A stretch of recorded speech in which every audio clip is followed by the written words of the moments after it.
Hello guys, welcome. Today we are going to be discussing adhesive formulation. How do you formulate your adhesive and how do you so you can achieve the desired results you want.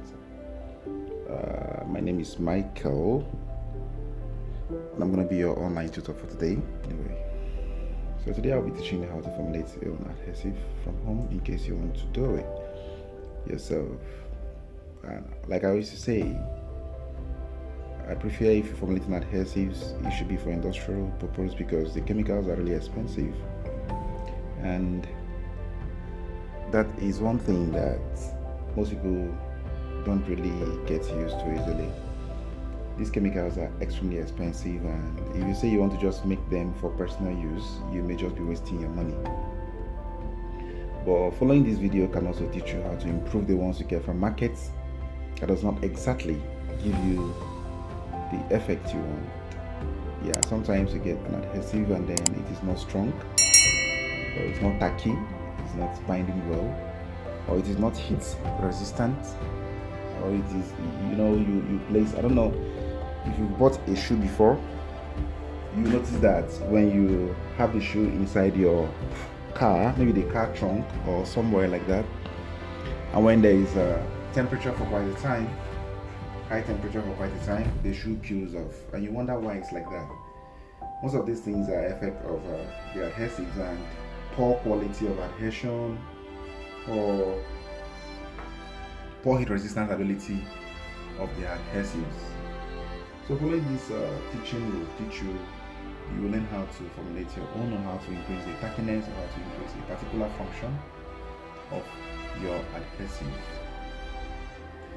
Now, I wanted to use a different rubber before, but I just have to use this again today. If you look at this rubber, you will see that it has a glue, gum, adhesive, contact cement stuck to the rubber that's refused to remove all this while. Now, this came from the last video I made of how to formulate adhesive or contact cement. And this rubber ball, it tells us that the adhesive we use here, or the formulation we made, was very potent. It's very strong, and that's why you cannot really get rid of it. It just got stuck to the rubber I used in reacting it. So today I'm going to still use this same rubber in reacting today's on. So if it decides to destroy everything or keep binding to it, it should just keep doing it to this rubber. I wanted to use a metal from that, but I said no, let me just use this one and continue like that. So as I was saying, the chemicals we use in these things are extremely expensive, and unless I'm actually running an experiment for a company, maybe troubleshooting their adhesive, any of the adhesive, contact cement, PVC adhesive, wood adhesive, any kind of adhesive, sealants or anything, and I'm trying to research and give them details, I may not really have the chemicals to myself. So the best you can do for us is to subscribe to our YouTube channel if you have not done so, and follow us. It will be a way to support us, and it will be a way to encourage us. The most you can do for us is to subscribe to our YouTube channel. You can like the video. Even if you don't like the video, you can dislike the video. Then tell us the kind of video you want us to make that you will like, and we'll make it for you. And then also, you can share it with your friends and your schoolmates or anybody. The truth is that these things you see here are not easily taught in any university. These things result, the knowledge we have here results from studying outside the class. You study high, you specific study that this is what you want to learn. You want to learn how to make adhesives, then you have to just focus on studying it. Maybe when you've had your degree in chemistry or in any field at all, anybody can do it, because how many, there are few reagents here I'm going to use. It's just about 9 reagents or thereabouts, so anybody can do it. It mustn't be until you're a chemist.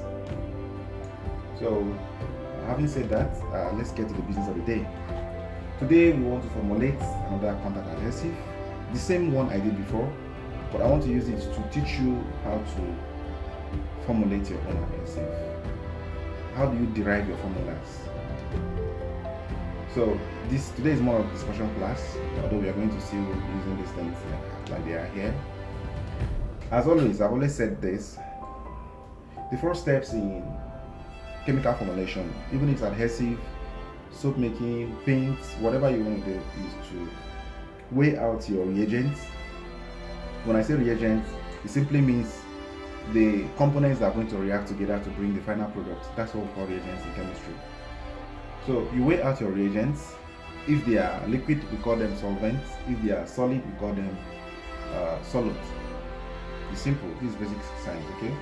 So you weigh them out, and then you record your data. Then you make sure you label them. Like you see this, I've labeled this one A. Okay, this is the first solvent I'm going to use here. And then using these solvents has two importance. In your formulations of chemicals, any chemical product at all, not just adhesive, you have to look for solvents that are very affordable in your area. Solvents that you could use that has high quality but are cheaper compared to other solvents. In that way, you have more profits. There are solvents I could have used here. Yes, it will reduce my reaction time. It will dissolve these things faster. I can mix this solvent with another solvent. Of course, I'm going to mix the solvents though, but I'm not really going to mix them in that ratio as that to have that more of that. No, I'm going to just use this and then little of that, if that be the case. So, and the primary purpose here is to make sure that this particular solvent, which is cheaper, will be used, and then I'll get my profits. Now, bear this in mind. This is why you are a chemist. This is why you are a lab scientist. This is why you are in the quality control room of any chemical industry. You have to be part of the people that make the country moves, the company moves, and then gives them profits. If your production or your formula is always taking money away from the company and then tending to fold the company down, you're not doing justice to both the company and yourself. So you have to always look out for chemical components and reagents that are going to give you the maximum effect, that's the strongest quality of products at the cheapest costs. That's why I'm using this solvent. So today I've labeled these. I've actually prepared all these things, and I'm going to be adding more of them. I'll add more. I'll add this, I'll add that, and from anyone I'm adding, I've really weighed them. You don't just take something and start adding something. No, you have to weigh whatever you're adding. So in the formula I've drafted and I'm trying to draft, there are two things again I want to say before I continue. Sometimes in your formulation you have to know that although you expected to maybe have a yield of 100 ml total later, you should give a room for extra yield, because some chemicals you are just reacting them, you're not the manufacturer, although you know the behavior of these chemicals. That's true. You may think that okay, just adding 100 ml of solvent or diluent will reach your desired viscosity. We say viscosity, we'll talk of thickness here, okay? But you notice that these chemicals absorb more diluents or solvents, so you notice that you keep adding at the end. So what you normally do is, if you're formulating, you keep a gap. This gap, give or take, it may get to this point. You understand? So like I have a diluent here. The truth is, what I'm trying to design with these things I have here is about 100 ml. But my diluent here is far more than 100 ml. Okay? I've not weighed them, but I've not weighed them or scaled them, but I know it's more than 100 ml, because this is 1 liter and this is close to half of it. This is almost 400 ml. So I'm going to be expecting like 200. That's why I have all of this diluent. So at the end, I'm going to record the difference I have. So this is it. You don't just say, okay, because you are targeting to formulate 100 ml, let me buy exact 100 ml diluent or exact this. No, you have to add something, something. You understand? That's what I'm trying to say here. So that being said, let's go into our production program. Now this one, I just need about 30 ml or 40 ml of this. Okay, let's say 30 ml of this will work for me. I just need a little of this solvent to use and dissolve the solids. Now some chemical companies will say, okay, let's use only this solvent throughout. Yes, you can use this solvent throughout. I'll tell you something, it will give a very great, wonderful effect at the end. It will give far more effect than using other diluents and things, because there's a way these solvents act. This solvent will go ahead to dissolve both these plastics or these rubbers or whatever it is you are reacting to, or your solids. But because they are excess of this and they are very strong solvents, they'll also go ahead to act on the substrates, on the material you are going to use your adhesion on, adhesive on. You understand? So if not for costs, I'll always advise, in case you are in a place where this particular solvent is quite cheaper or the cheapest for you, I'll advise you use all of this. Use this throughout. You understand? Now this is it. So the reason why we actually alter these solvents and adjust them and then use diluents and things is because we are trying to save cost. If I use only these solvents, the cost of this production alone will chase everybody from the market because nobody will afford it. They'll feel it is too expensive. But the truth is that you have the maximum effect you want. So when somebody said, I want to produce this quality of adhesive or contact cement, I tell them, no problem, we can do it. But the thing is this, how is your market strength? Can the people really afford this? You know the value of a certain amount of reagents in the market, or what do you call it? Adhesive in the market. Maybe 1 liter of it could be sold for $10. I don't know how it is sold in your area.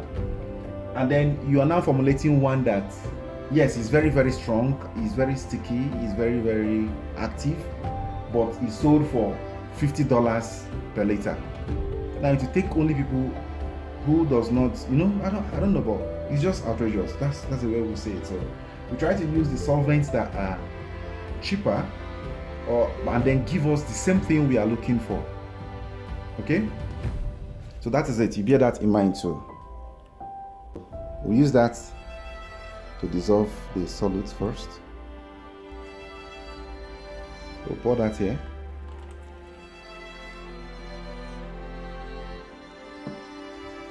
And this is the solvent ready here. The next thing is to dissolve the next one. Remember, I always tell you label them. This is labeled B. You can see it here. It's labeled B. You dissolve this in that solvent gradually.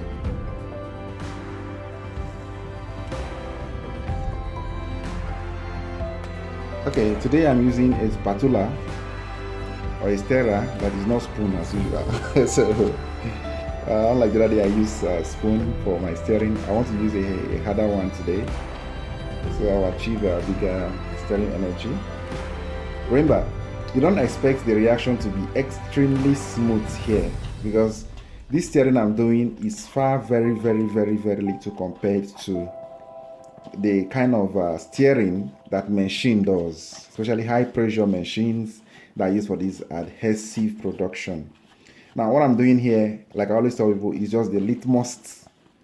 This is just litmus reaction, so I can get enough thing or enough result that can now scale up and use big machine to achieve. But the truth is that whatever you get here, if you scale it up with a big machine up to 5,000 liters, you'll get the same result. That is chemistry, that is science, that is how it is everywhere. Okay, so I have to stir this in until I get these first one I added, that's B, completely dissolved in these solvents in A. The next thing you have to do is to add the next one. Like I said before, everything you're doing here has to be really measured first, and then when you're adding them, you add them in the order that they are labeled. I see something. One way in class those days, the next one I'm adding is the one over there. Remember, They are all pre-weighed. So add and continue stirring. Then, in formulation of chemicals or chemical products, like I said, one thing you must always bear in mind is it is not just about the reaction, it's about the order of reaction. See, in sciences, in the class, like I was saying before, my lecturer will say, carry this goat, tie and rope for neck, and carry this rope, tie and goat for neck is the same thing. Carry this rope, tie and goat for neck, and carry this goat, tie and rope for neck is the same thing. That is in the outside world. But in sciences, it's not essentially the same. What I'm trying to say here is that the order of reactions and reagents, adding of reagents are really important each time you are running a chemical reaction. For instance, if you are asked to dilute acid, you don't pour the water into acid because it may splash. The first touch of those water drops will splash and it may burn your face. But the best way to do it or go about it is to pour the acid into water. So you see that it's not, in general world you can say A plus B is same as B plus A, right? But in chemistry and in sciences, A plus B is A plus B. Please don't say it is same as B plus A. Don't alternate the reaction. You may not get the exact result you are looking for. Okay? That is what I am just trying to say here. So what you have to do is to ensure that, okay, if it's A first, put A first. If it's B first, put B first. If it's A, B together, put A, B together. In that way, you will get your desired results. Okay? But if you say A, they say A plus B, so I can just start with B plus A. You're on a long thing. It's not going to work that way, okay? So when you're formulating your chemicals, always bear in mind that the first one, the reagent that is supposed to come first must come first. The one that will come last in that order. You see, this thing is taking time to break down, but it's going to essentially break down, okay? Now, you must always allow these ones to dissolve completely. You see, just like I was trying to explain now, these ones must dissolve completely before you add the next one, the next diluent, or the diluent, so to say, or you start adding other diluents. This is because if you add those ones, they are going to, if you add them earlier on, they may interfere with the reaction and they will not allow the dissolution of these ones to take place as suited or suitable. In that way, at the end, you see yourself not having exactly what you are looking for. Now, there is a particular solvent here that I often add at the end of it. Now, one mistake most other people make is, some people go to say, just like I said before, that you can just add A plus B as B plus A, is the same thing. Now, when you add those ones, what you achieve is that you may end up having lower yield. You understand? You may not really have as much yield as you planned or as anticipated before your reaction or before starting your reaction. So the best you can do for yourself and the chemicals you are reacting is to react them in the order which the formula states you should react. You're going to keep turning this one, stirring it until when it's completely dissolved, start adding diluents. Okay?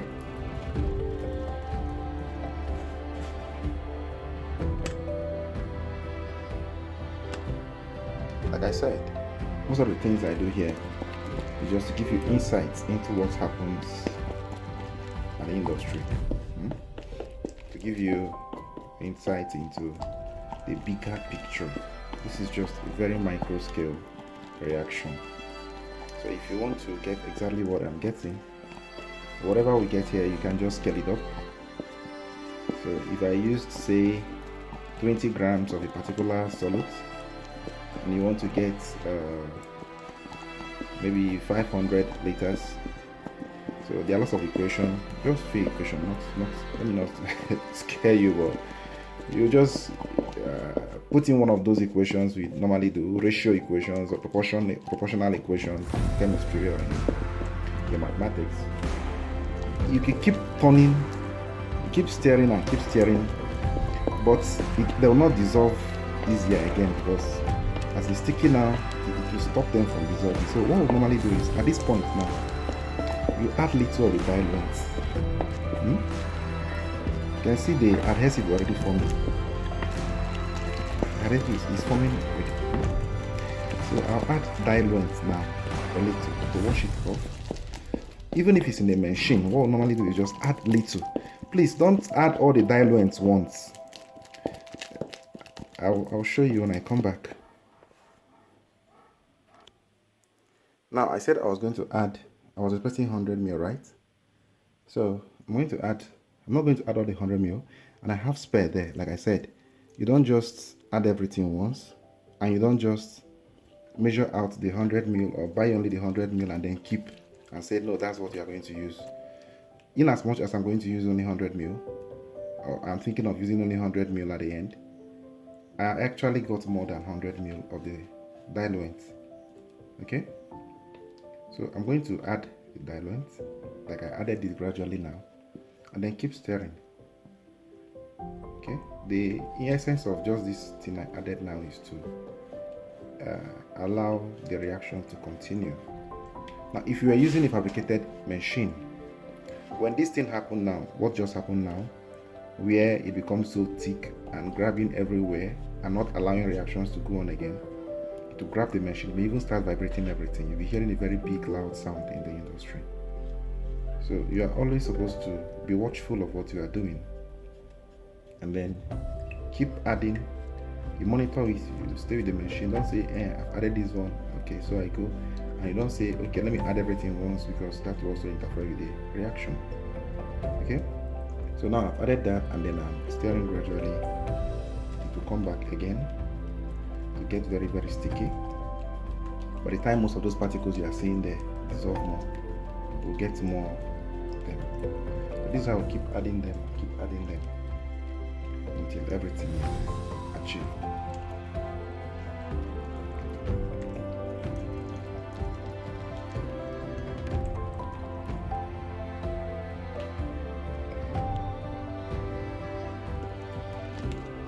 And you can see that it's thickening up again.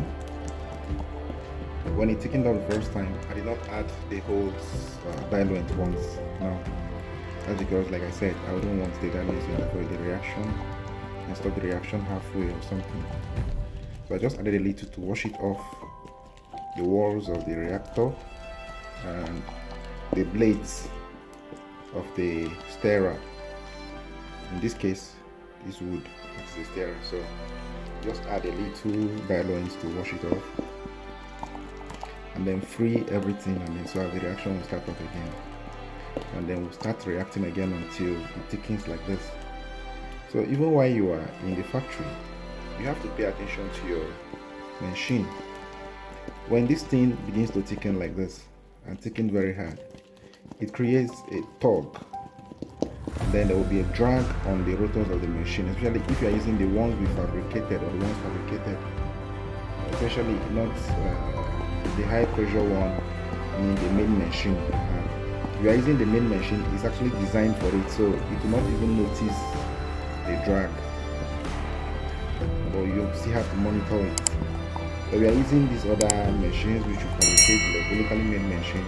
You have to listen well, because once this reaction gets to this level, and then there's this thickness, this thing will start dragging the blades, and it will reduce the speed, it will change the sound of the machine. You will hear it, you know that okay, something is already happening inside. You won't be hearing the sound as it's just sputtering. You'll be hearing it sputtering, and you'll be hearing some sticky sound from inside the reactor. So what you do when that happens, you can see it here, it's already forming adhesive here. What you do is simply to add more diluent to it at this point. Any of your solvents, like I said earlier, could be your diluent, but please add them in the order with which you label them and with which the formula either the one I gave to you or the one you got from anywhere gave to you. Don't say I can add this one first and add the other one later. No, it doesn't always work well in that manner with reactions. See? So the whole liquid I added, most of them has reacted. So I'll add a little more again.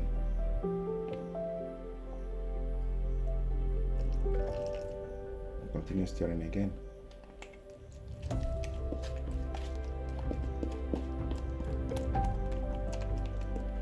See that?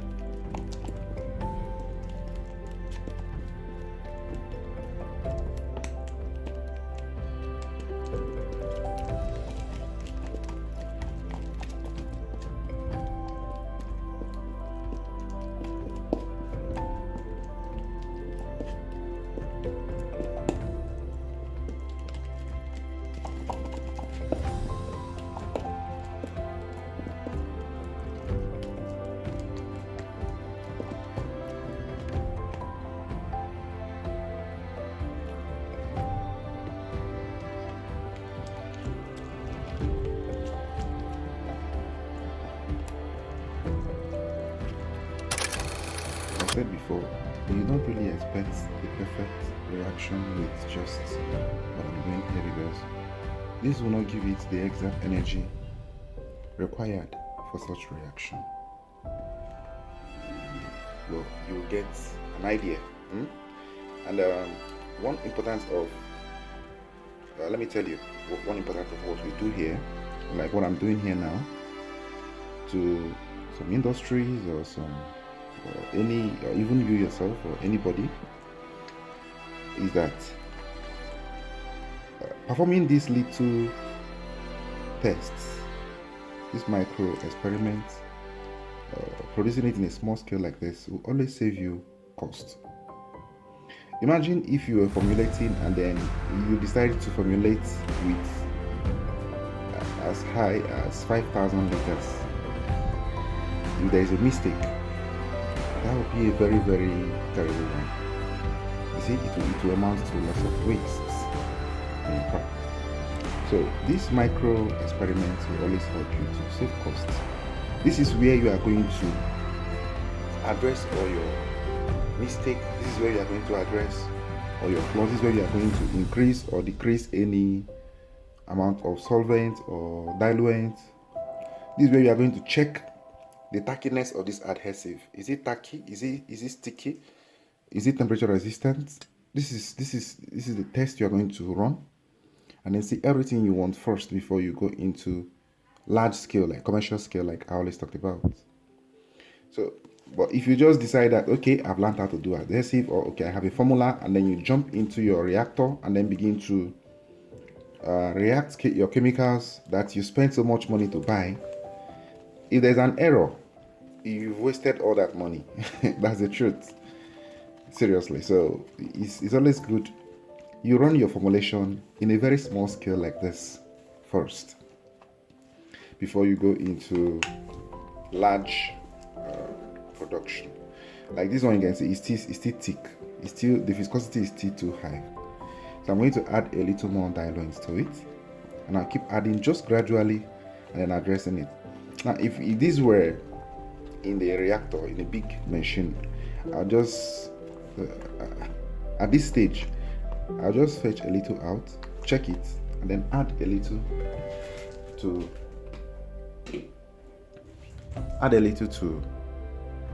address it. And then just about 30 ml again. So now you see that the diluent I told you about before, that is supposed to be 100 ml, and I've actually saved extra 200 ml just in case of what I am witnessing now is paying off. But like I said, everything I added outside the formulation I've written down before commencing this reaction is also taken down. So you note this, you know that okay, I've added this so extra. So when you're amending your formulation, you indicate all those data in it. That way you'll still be very, very, very correct. So now I've added that, and it has entered into the reaction again too. So just stir and stir very, very well.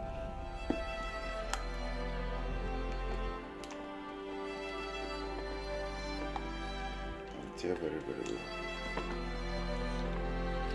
So today we're going to be wrapping up our adhesive formulation at this point. I hope you've learned one or two things from this video.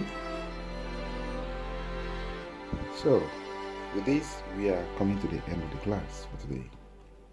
Please subscribe to our YouTube channel, share with your friends, share in your WhatsApp, or the link in your WhatsApp, or your Facebook group, or wherever your friends are, so you can have more number of subscribers.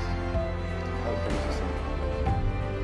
Each time our subscriber hits a zero, extra zero, I'll drop a secret for you. Deal?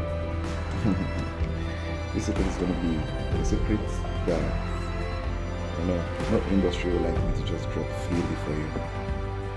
So if you hit an extra zero each time, I'll drop you one secret. So the more you can do or how to achieve that is simple. Share with your friends, subscribe, and invite your friends to join us who are interested in chemical behaviors. Now, bear it in mind that our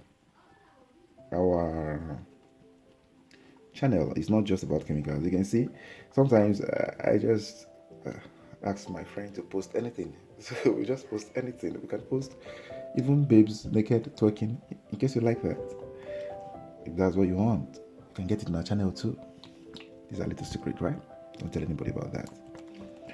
And if you like boxing, I like boxing. Seriously, I want to see Anthony Joshua punch somebody down. I want to see Wider or Tyson Fury. I want to see Alexander Usyk beat somebody to pop. You see, I like boxing too. I like sports. I want to see Cristiano Ronaldo play. Yes, I like it as Benzema won the Ballon d'Or. That's wonderful. So whatever you want, we post a lot of things in this channel. That's why it's called Random Hook. But basically, we'll post more chemical reactions and chemical product formulation. Okay? So, but just in case other things interest you, just spice it up now. How about? Okay, so I'm gonna call it a day for today. Thank you so much for watching, and see you in our next video. God bless you.